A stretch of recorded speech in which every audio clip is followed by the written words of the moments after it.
চালকলের অসম প্রতিযোগিতার চাপে টিকে থাকতে পারছে না শত বছরের বেশি সময় আগে গড়ে ওঠা বরিশালের বানারীপাড়ার ভাসমান ধান চালের হাট। ব্যবসায়ীরা বলছেন, একসময় দেশের নানা প্রান্ত থেকে নৌপথে শত শত ক্রেতা বিক্রেতা এলেও এখন কমেছে সে সংখ্যা। তাই জৌলুস হারাচ্ছে ঐতিহ্যবাহী হাটটি।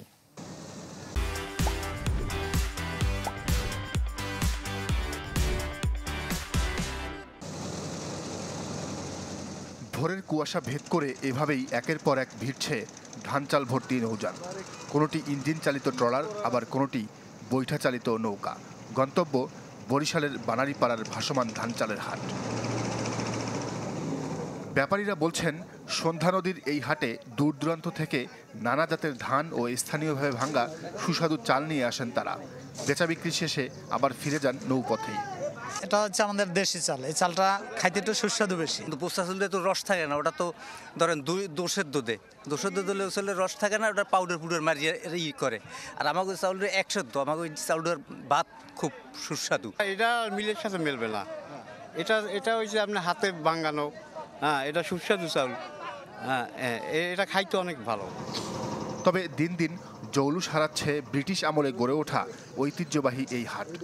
আগে দেশের নানা প্রান্ত থেকে নৌপথে শত শত ক্রেতা বিক্রেতা আসলেও এখন যোগাযোগ ব্যবস্থার উন্নতির কারণে কমেছে সে সংখ্যা। তাছাড়াও আছে চালকলের অসম প্রতিযোগিতার চাপ। বানারীপাড়া বাংলাদেশ সব জায়গা যাইতো, এখন তো অনেক ব্যবসা বাণিজ্য কমে গেছে, চাউল নানান দিকে চলে যায়। দেশ স্বাধীনের পর সারা বাংলাদেশে সবাই জানে যে বানারীপাড়া ধান চাউল বিখ্যাত, কিন্তু আজকে আমরা এমনই এক জায়গায় পড়ে আছি, মানে সংকটের মধ্যে না করতে এই ব্যবসা, না পারি কোনো শান্তি। বর্তমানে বিভিন্ন জায়গায় অটোমিলের কারণে এই বাজারটা সংকুচিত হয়ে গেছে। এক সময়ের দেশের সর্ববৃহৎ এই ধান চালের হাটটি রক্ষায় সরকারের সুদৃষ্টি চাইলেন ব্যবসায়ীরা। হাট এখন বিলুপ্তির পথে।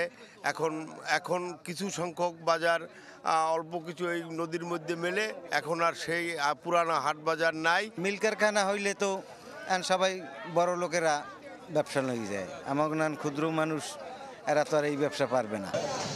আগে সপ্তাহে 4 দিন বসলেও এখন ক্রেতা বিক্রেতার সংকটে হাট বসে 2 দিন। Desk report, channel 24।